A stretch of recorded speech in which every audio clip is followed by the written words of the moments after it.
Webcams have gotten really good here in 2025, especially with the release of things like this, the Elgato Facecam 4K, a $199 webcam that offers a lot of things, changeable filters, as well as a whole host of things when it comes to their software. That being said, YoLoLiv sent over this, the YoloCam S3, and we're going to put these head to head because this is a 4K webcam, the exact same price. This has got AI features and a whole bunch of other stuff, and let me just say, the stuff that they sent over for the review brief and all of that kind of tells all the features has me really excited to test this out. That being said, I do want to go ahead and give a disclaimer. They're not paying me to do this review. They just sent the product over for me to do this. It was just a free product for me if I wanted to do a review, whatever I want. So we're going to compare it to a camera that's priced identically and see which one comes out on top. So here it is, the YoloCam S3, and as you can see, it looks kind of a little different than most webcams. Again, you can see, like, here's the Facecam 4K. I'll just put that just out of frame so you can have a reference.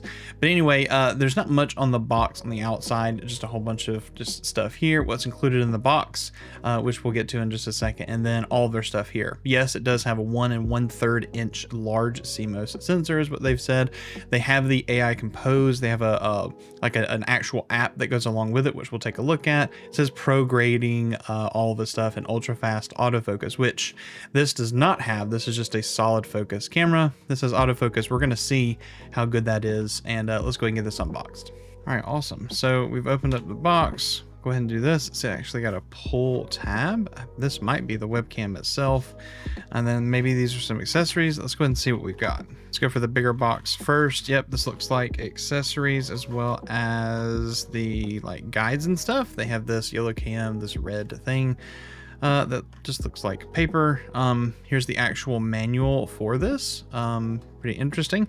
Ooh, that was actually some good stuff. All right, let's zoom in here and let's take a look. So this supports 4K 30 or 25 FPS at MJPEG or H.264, but you can also get YUI2 and NV12 at 1080p 60 FPS and 720p 60 FPS. Interesting, it does 4K.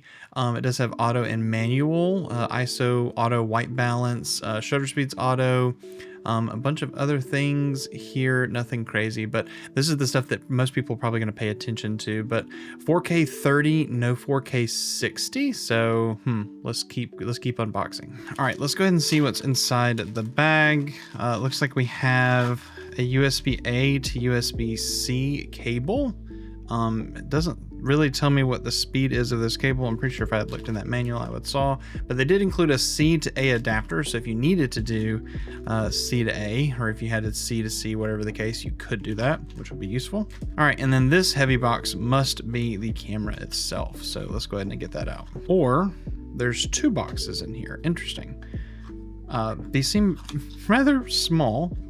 Okay, so this looks like the mount itself. Oh wow, that's metal. Cool. Okay, so it looks like it's got a 1/4 thread on the bottom.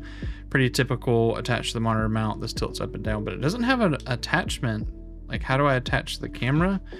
Oh, now I'm curious. All right, so here it is. This is the YoloCam S3, and this is a unique experience because I don't think I've held a webcam like this before. It feels metal.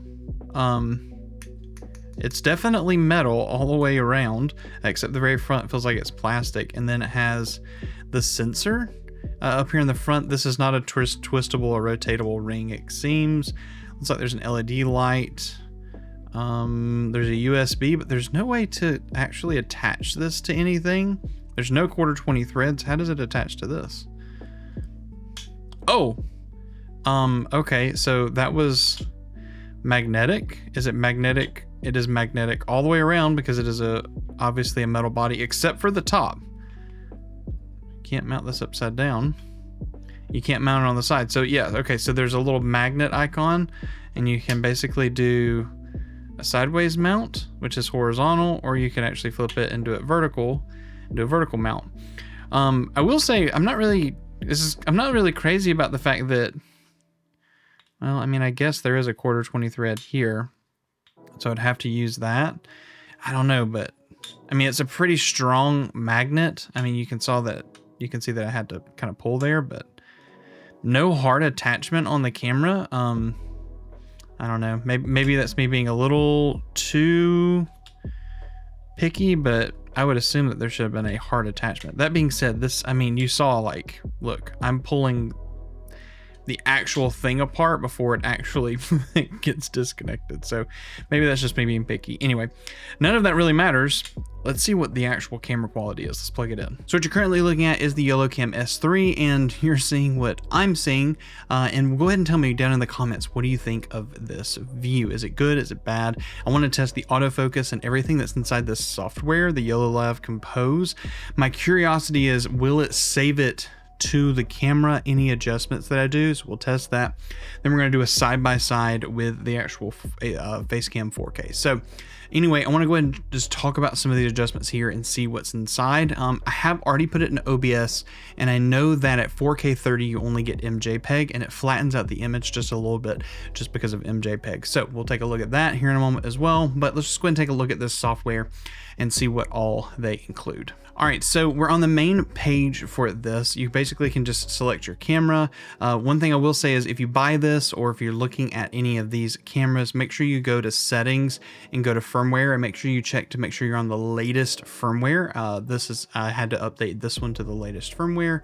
But let's go ahead and take a look at these settings here. Graphic settings, we have a choice between 16:9 or 9:16, and we can choose 30, 50, or 60 hertz. For right now, I'm going to put it on 60 hertz, but I know that this is a 1080p camera, and if I put it on 60, did that zoom in? I feel like that zoomed in. Let me go back to 30 hertz. That totally zoomed in. Okay, so for you to get 60 FPS, apparently this zooms in. We'll see more of that hopefully inside OBS in a second. We'll leave it in 30 so we can have the full sensor wide view, whatever the case. Anyway, I'm just one arm's length away from this. You kind of saw some of the autofocus there. So let's keep going through here. Image settings, we have V0 or V1, fair complexion are these. Let's just go ahead and see what this does. If I click V1, I don't think it changed anything. We're just going to say that these settings don't change too much. Anyway, we've got sharpness slider up and down. I was worried that they weren't working because it didn't seem like it was actually decreasing or increasing the sharpness, but it came out of box with a 10 sharpness. We have a saturation slider, which will adjust the saturation. We'll leave it at 50. Contrast, for us to be able to adjust this up and down, we'll leave that at 50 for now. And then we have DR. It says only manual exposure supported. So I'm assuming we get dynamic range, but we'll have to put it on manual exposure. All right, let's keep going and see what all we have. For focus, it has autofocus continuous, autofocus S. What is AFS? Is it just solo shot, single focus? I don't, bro. And then we have face. Oh, it actually will follow my face. So there is face autofocus. Oh, I think that's fantastic. And it is adjusting. I wonder how quick it is. Okay, so here we go. I'm gonna be back here. Let's move close. It focused. It's a little slower, at least than, like, you know, cameras. Because I'm used to autofocus on like a lens, right? There is autofocus. And I mean, how often are you like in and out of the frame, whatever the case? And if it's oh wow, it's grabbing just the corner of my face. That's really okay, that's impressive. I have to say that's impressive that it'll find my face and follow it. As far as AFC, I think you can move that focus box around, so I can keep it on my face, whatever the case. But let's say I wanted to hold up a product. Let's do their little adapter they sent over. So if I hold up a product, wow, it did focus. How close is that? This is close focus, guys. I'm like 2 inches. Ooh. Did you see that? I'm like 2 inches away from that sensor. Maybe 3-4 inches. Will it focus? It does not like you putting stuff directly into it. It doesn't know what to do. Oh, there it finally went. All right, let's pull this away. Oh, that focus pull is kind of crazy. Okay, so does it focus? Yes. Is it faster than some webcams? Sure. Is it slower than like a $40 eMeet camera that I've tested before? I'll show a little B-roll of that focus. Yeah, slower than that. However, the AI piece, or where it's going to follow my face, that is pretty good. And if you're just doing streaming or whatever the case, or a call or whatever the case, I mean, that little bit of focus, I think that's fine. All right, zoom. We have obviously a thing where we can zoom this in. Oh my God. Woo! That is obviously a, you know, digital zoom. Ooh, it has millimeters on here. Interesting. We have hotkeys where we can set hotkeys for the zooms, which is pretty cool if I turn that on. Cam 1, Cam 2, Cam 3, Cam 4. So if I save things, I can just like go between the settings. Okay, cool. Then we have AI parameter. It says start. This feature requires login. Do you want to log in? Okay. I guess we'll log in. Email login. Unregistered email will automatically create accounts. Okay, so I'm recording this. It's telling me to be still. I just need you to know that I had to sign in to use features. I think that's the craziest thing ever. Select your preferred streaming brightness. I don't really like any of them. I think all of them are too bright, but we're just going to say this one right here in the middle. Anyway, it made me sign in to do this whole process, which I think is the craziest thing ever. I think that is a huge L. They should not have made me sign in. Oh, color. Select your preferred streaming style. I, again, don't like any of these three. We'll just do the one in the middle. I don't like the way this looks at all. Just being honest. That adjustment looks pretty awful. But anyway, what I think is you should not have asked me to sign in for something. That makes no sense. Whatever the case. I want to undo whatever just happened. Reset the current AI parameters. Sure. Confirm. Okay. Now we're back to something. All right, let's just keep going.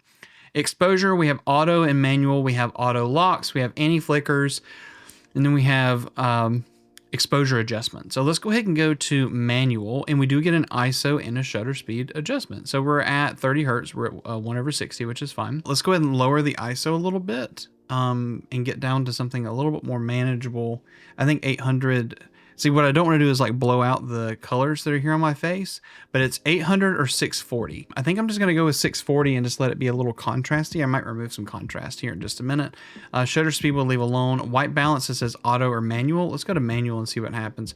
Oh, we have a setting that is not in English and their English translated program here, but we do have a blue offset and a red offset, which is good. So let's go ahead and put this on 5500. And then they do have some offsets here for things. So I'm curious to see if I can actually get this to be close. I do not, oh wow, I do not think that I'm going to be able to. I'm on 5500. This is, oh, maybe I might be able to get up. Oh, I just click each individual color and pull them. So if I go to red, I can pull the red out. I mean, this is very granular adjustments. Very granular adjustments. But maybe I can get close to... No, I can't get close. Let's just put it back on auto. All right. So manual white balance, you're just going to have to accept that because this system is very interesting. We can auto lock it. If I lock it here, it'll hold this white balance. I think that's fine. I think that's what we're going to have to do. And then as far as exposure, now that should have unlocked dynamic range.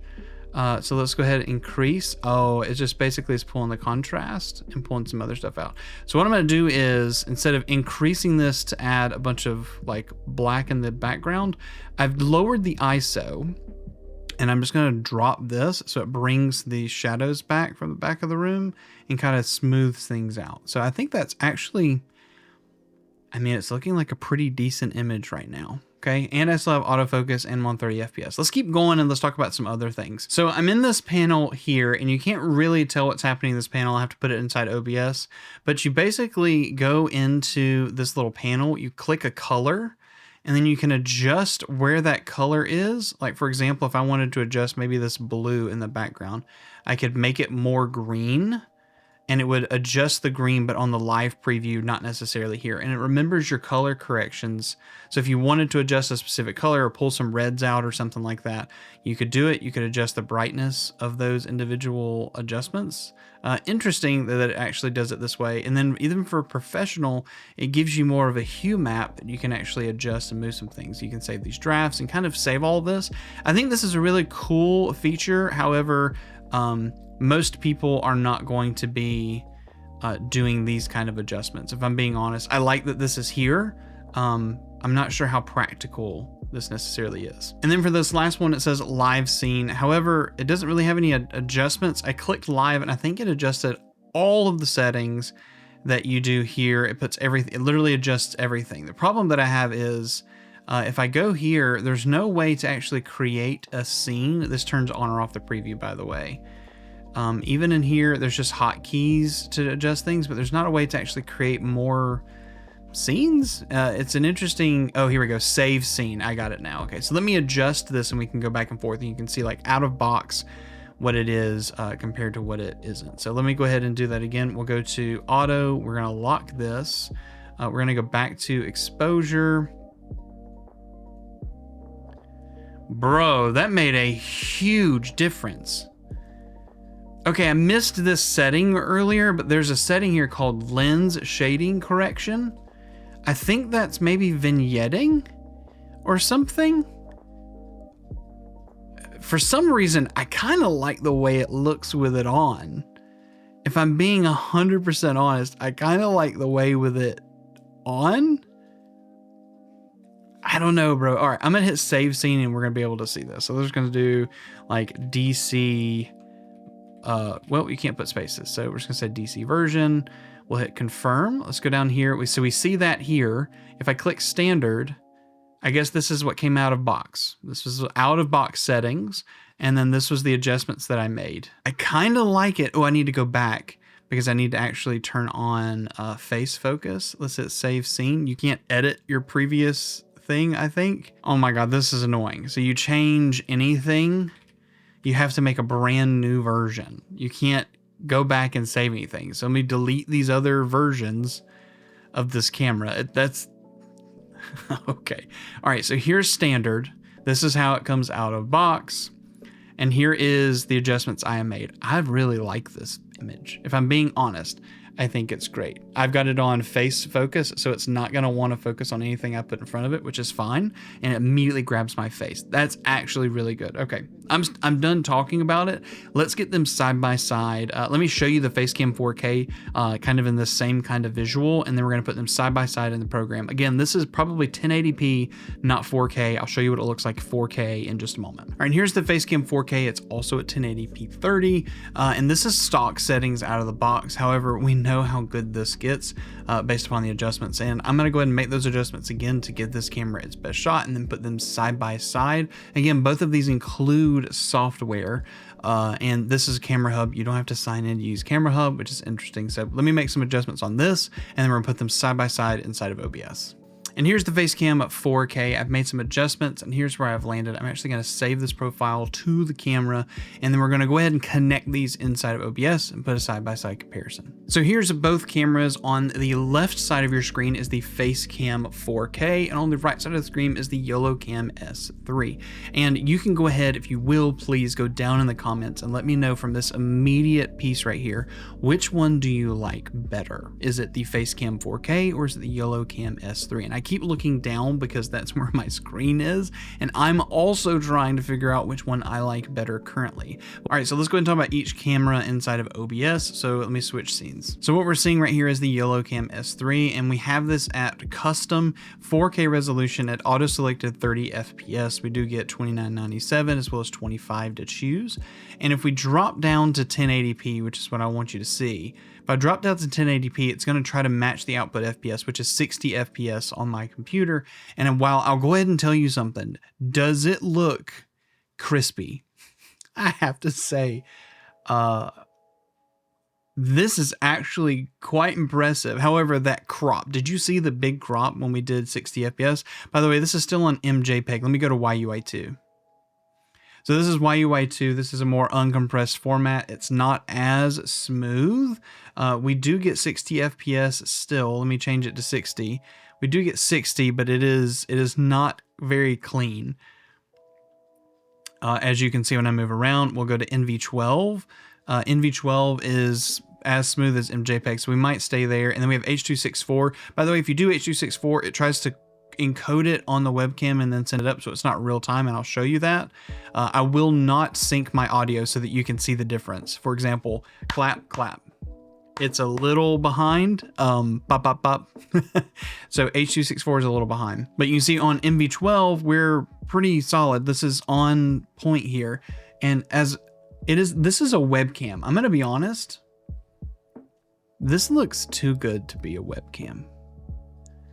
With those adjustments, I'm curious if it will save those settings. Seeing as I saved the scene on the computer, I can just click the scene and do it, but I'm pretty sure it won't save to the camera. Maybe it is saving to the camera. Anyway, that is quite impressive. All right, so 60 FPS, 1080p zoom. This actually, I mean, look at the detail in my beard. That's crazy good. And if we go back out to 4K, I mean, even for 1080p, that is quite impressive. So let's go back out to 4K. And we can zoom out. It's gonna be on, yeah, NV12 is still an option. However, you can see it does not process very well. H.264 is also here, but you can tell it does not like it. It tries to process, and there's definitely a delay with here. So you have only MJPEG to choose, which is fine. But I feel like it has less quality than the 1080p 60 zoom in, if I'm being honest. Wow.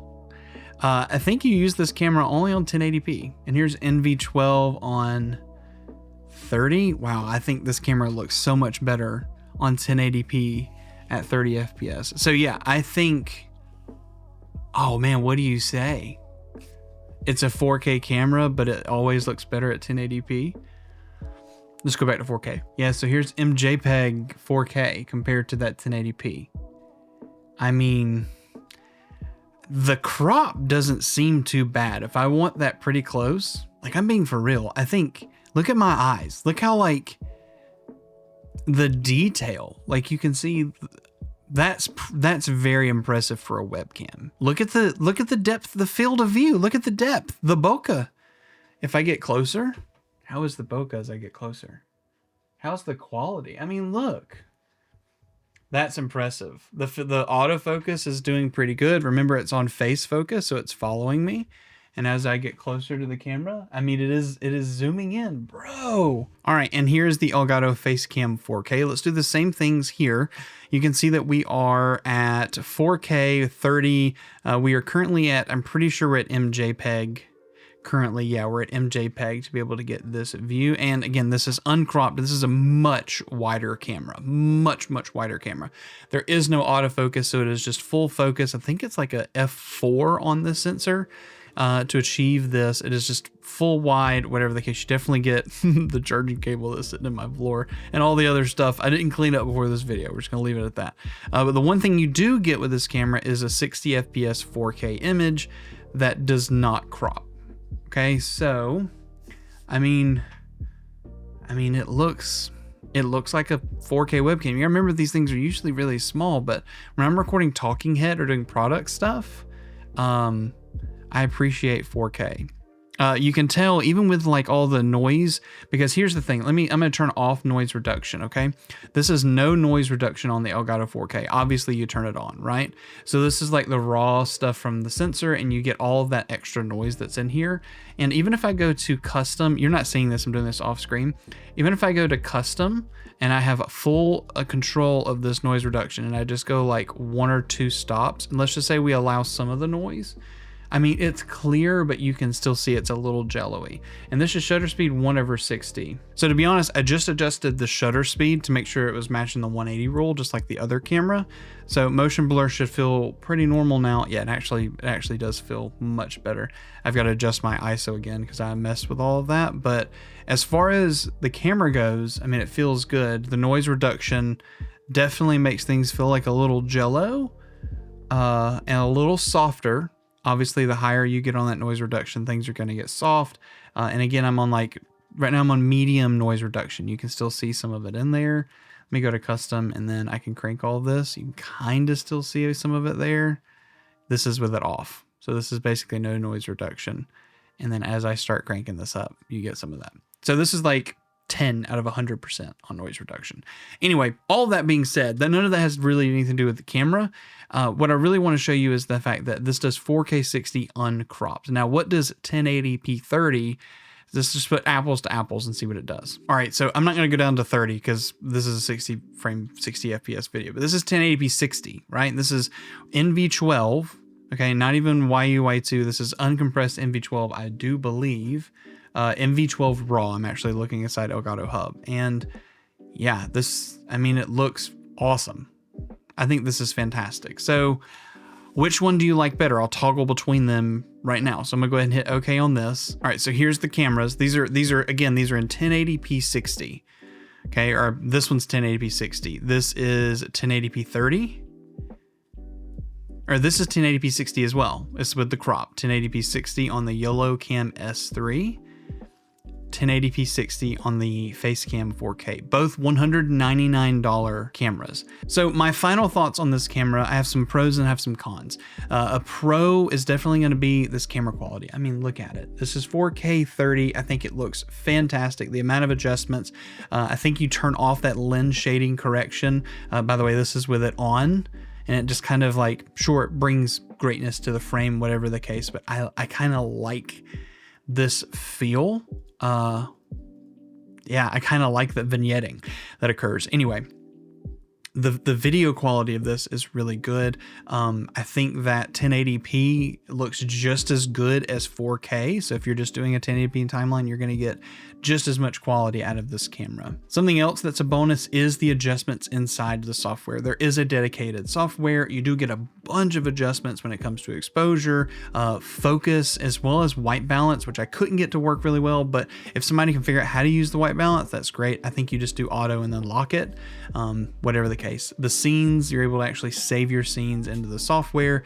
I don't believe they save onto the camera, but I don't think that's like the worst thing ever to be able to have this other app open. I wish you didn't have to. I wish it had embedded like data on the actual camera to make it work, but that's what it is. Another positive of this camera is the price. I mean, you're getting, you know, $200 is a lot of money. Let me just be honest. Compared to my main camera, this is like in total, you know, everything achieving this is like, I don't know, over $2,000 easy between the camera, just the camera and the lens, not the filters and all of that. And obviously I do have, you know, key lights from Elgato that are up here, you know, controlling the lights for everything. And if I go back, I mean, is it a $1,800 difference in quality? That's the question you have to answer for yourself. A couple of the cons. Number one, don't make me sign into your software. I think that is just boo-boo things to do. Don't make me sign into your software.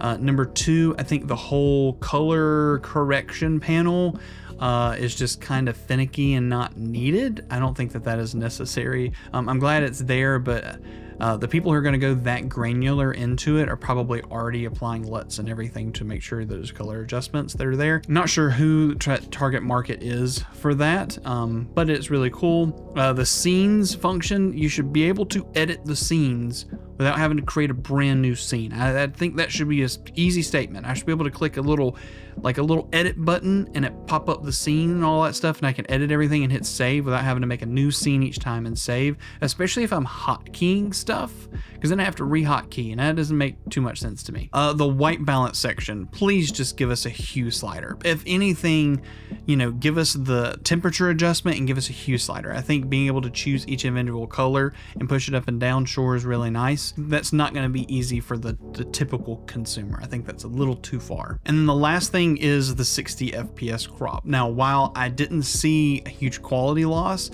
I think the 60 FPS crop is just a little too much.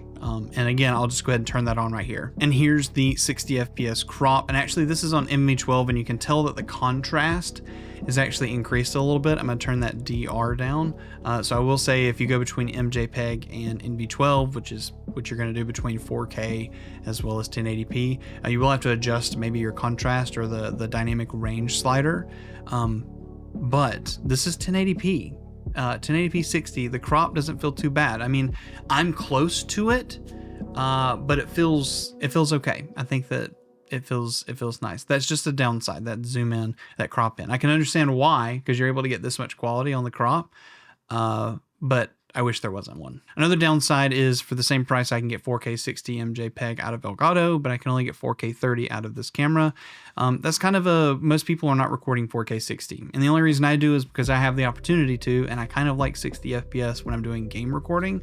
So I just leave my whole setup for it, basically.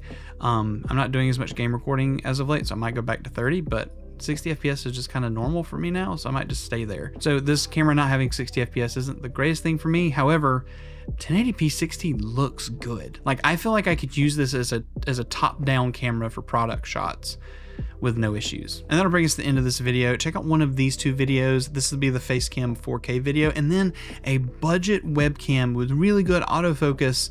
You should check that one out. Thank you so much for watching. Thank you YoLoLiv for sending over the YoloCam S3. I'm really impressed at the quality you got here. And yeah, we'll see you in the next video. Y'all have a great day.